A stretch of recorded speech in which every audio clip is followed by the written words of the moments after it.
दोस्तों नमस्कार। आज हम समास के बारे में पढ़ेंगे।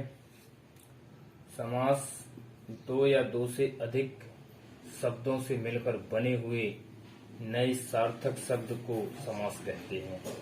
जैसे नीलकमल। समास विग्रह। समास की डेफिनेशन में समास विग्रह देखें। समास पद के समस्त पदों को अलग अलग किए जाने की प्रक्रिया को समास विग्रह कहते हैं। समास के प्रकार अवयवी भाव समास होता है। जिस समास का पहला पद प्रधान हो एवं उपसर्ग लगे हों अवयवी भाव समास कहते हैं। जैसे ये है अनु, प्रति, आ, भर, यथा, हर आदि, ये उपसर्ग लगे हैं। एग्जाम्पल के लिए देख लें। आ धन जन्म, आधन जन्म, तो अजन्म हो जाता है इसका, है ना। तो आ इसमें उपसर्ग है, इसका अर्थात पूर्व पद इसको कहते हैं, और ये उत्तर पद है, और ये आपका हो गया समास हो गया अजन्म। और इसका विग्रह यदि देखें तो जन्म से लेकर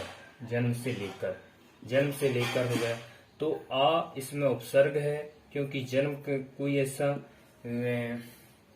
जन्म पर ऐसा कोई विशेष उसका अर्थ नहीं निकल रहा, लेकिन यदि आ लगाने पर, उपसर्ग लगाने पर अजन्म हो जाता है, अर्थात वो जन्म से लेकर कोई चीज जैसे कर रहा है ना। अब समास में इसमें अवयवी भाव समास के कुछ और एग्जाम्पल हैं। अनु, धन, रूप। अनु प्रथम पद पूर्व पद हो गया, उत्तर पद इसका रूप हो गया, समास हो गया अनुरूप, और विग्रह देखेंगे तो रूप के युग। भर, धन, पेट, तो भर पेट हो गया, और पेट भर के। तो इसमें जो भर है ये आपका उपसर्ग है, अनु है ये आपका उपसर्ग है, और ये आपका उत्तर पद है, ये उत्तर पद है, और ये समास हो गया पूरा, है ना। तो इसी प्रकार यथा धन संभव, तो इसका हो जाएगा यथा संभव, अर्थात जैसा संभव हो। तो यथा यहाँ पर उपसर्ग है। तो हमने बता दें अवयवी भाव समास में अनु, भर, फिर इसके बाद आ, फिर प्रति, फिर भर, है ना, यथा, ये सारे हमने उपसर्ग बता दिए। अब इसके बाद हम देखेंगे दूसरा समास, तत्पुरुष समास। तत्पुरुष समास देखेंगे। तत्पुरुष तत्पुरुष समास में सबसे पहले देखेंगे, तत्पुरुष समास के 6 भेद होते हैं। 6 भेद में पहला भेद देखेंगे सबसे पहले कर्म तत्पुरुष।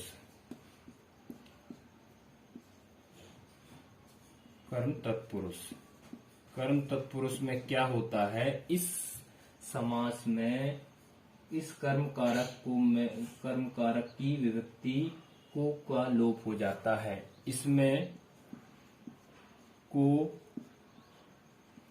का लोप हो जाता है। जैसे एग्जाम्पल में देखें, गगन को चूमने वाला, गगन को चूमने वाला, तो गगन चुंबी हो गया, है ना। उसी प्रकार दूसरा है चिड़ी को मारने वाला, यश को प्राप्त करने वाला, है ना। ग्राम को, रथ को चलाने वाला, यश को प्राप्त करने वाला। करण तत्पुरुष, अर्थात इसको कर्म तत्पुरुष को द्वितीया तत्पुरुष समास भी कहते हैं, और कर्ण को तृतीया तत्पुरुष समास भी कहते हैं। तो कर्ण तत्पुरुष में से जो होता है उसका से का लोप हो जाता है। अब से का अर्थ यहाँ पर एक आगे जाके भी मिलेगा। अभी यहाँ पर से है, कोई भी चीज उससे जुटी हो, जैसे करुणा से पूर्ण, करुणापूर्ण, करुणापूर्ण। फिर शोक से ग्रस्त, शोक से ग्रस्त, शोकाग्रस्त का ग्रस्त। तो देखिए आप यहां समझ में आई, करुणा से पूर्ण, तो उसमें करुणा से पूर्ण यानी करुणा आपके अंदर है, उससे पूर्ण है यानी उससे भरी है, यानी वो कोई चीज आपसे संबंध रखती है, यानी उससे जुट रही है, तो यह करुणा से पूर्ण हो गया।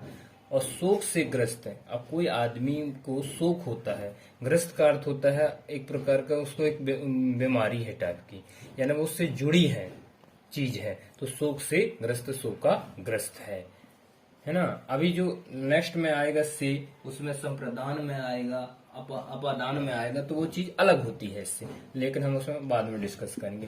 तो ये चीज आप ये देख लेना कि कर्ण तत्पुरुष में से का जब लोप होता है तो वो चीज उससे जुड़ी होती है, करुणा से पूर्ण, है ना। अब तीसरा इसमें हम देखें कि संप्रदान होता है, संप्रदान होता है तो एक संप्रदान तत्पुरुष होता है। संप्रदान तत्पुरुष में क्या होता है, के लिए लोप हो जाता है, के लिए लोप हो जाता है।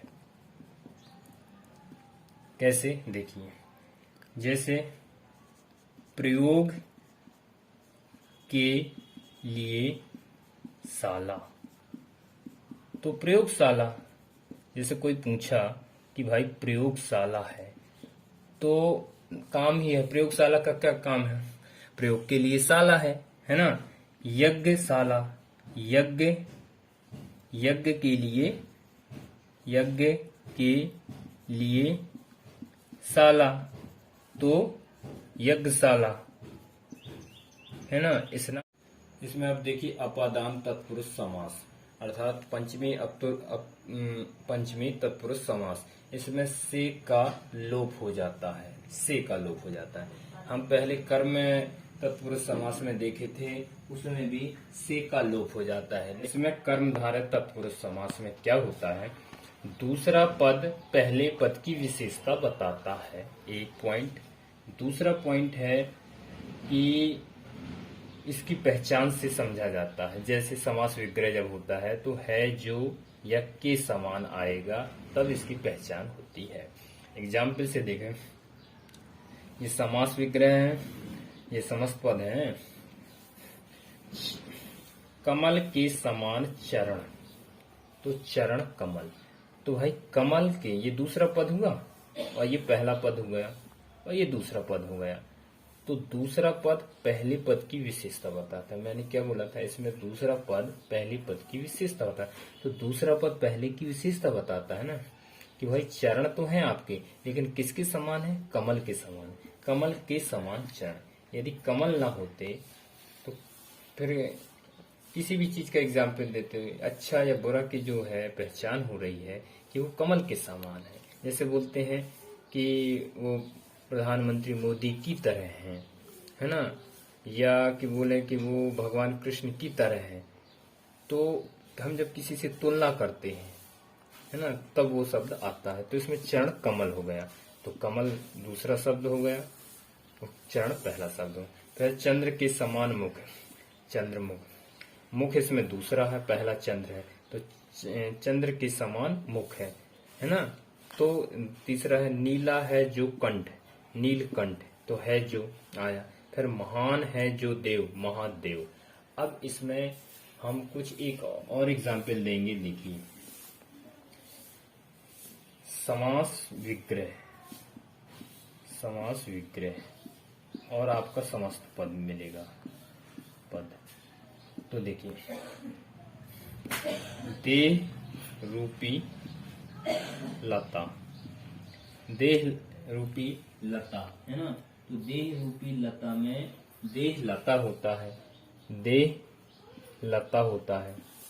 तो इसमें देखिए है जो तो आया नहीं, के समान आया नहीं, तो इसमें देह रूपी लता, यानी लता है आपकी जो दूसरा पद है, इसमें दूसरा पद पहली पद की विशेषता बताता है। आपकी जो लता है वो किसकी देह रूप, देह है आपकी, ये आपका पहला पद हो गया, दूसरा लता हो गया। तो इसमें लिखा है दूसरा पद पहले पद की विशेषता बताता है। दूसरा पद ये है लता। आपकी जो लता है वो किसकी है, देह की तरह है, देह रूपी। द्विगु समास में क्या है, इस समास में पहला पद संख्यावाचक होता है। जैसे एग्जाम्पल के लिए चार राहों का समूह, चौराहा, तो चार है, ये संख्यावाचक हुआ, अर्थात अंकों में इसको चार लिखते हैं, यस। 7 दिनों का समूह सप्ताह, ये संख्यावाचक हुआ। फिर 7 ऋषियों का समूह सप्तऋषि हुआ, ये तो इसमें कोई भी चीज संख्यावाचक होती है ना। कोई भी चीज हो, एग्जाम्पल हो, आप कोई में भी देख लीजिए,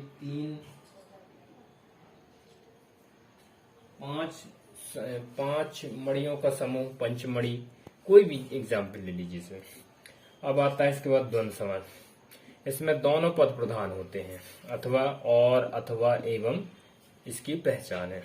विग्रह में देखिए माता और पिता, माता और पिता दोनों है ना भाई, माता और पिता दोनों प्रधान है। ऊंचा या नीचा, ऊंच नीच दोनों है। आगे अथवा पीछे, आगे और पीछे। तो इसमें जो ये शब्द बीच में लगा रहता है, ये योजक शब्द कहा जाता है, ठीक है। तो इसके विग्रह से देखा जाता है कि ये कौन सा समास है। पेपर में आएगा कि माता पिता, तो योजक शब्द होगा तो समझ जाना द्वंद्व समास है। माता और पिता लिखा हो तो समझ जाना द्वंद्व समास है। एग्जाम्पल में पेपर में तो पूछेगा, जैसे कोई लिखा रहेगा माता पिता में, आप बताइए कौन सा समास है, तो आपको योजक शब्द से पहचान के बता देना है। इसमें और लगा हो तो ये पहचान है। इसमें संख्याओं का यदि दिया हो कि तो समझ जाना कि द्विगु समास है ना। अब लास्ट समास है बहुव्रीहि समास। बहुव्रीहि समास में क्या होता है, ना तो प्रथम पद और ना द्वितीय पद, अर्थात ना पूर्व पद ना उत्तर पद, कोई पद प्रधान नहीं होता, अर्थात ये दोनों मिलकर किसी तीसरे पद को की ओर संकेत करते हैं। बहुव्रीहि में, बहुव्रीहि में क्या होता है, दोनों पद प्रधान न होकर तीसरे की ओर संकेत करते हैं, है ना, तीसरे की ओर संकेत करते हैं। देखिए कैसा है, लंबोदर, लंबा है, लंबा है उदर, है ना, लंबा है उदर, अर्थात गणेश जी, है ना। दूसरा चार चतुर्भुज,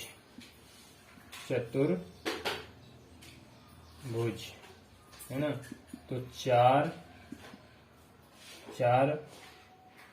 चार हैं भुजाएं, अर्थात विष्णु भगवान, है ना। नीलकंठ, नीला है कंठ, अर्थात शिव जी, है ना। 10 आनंद,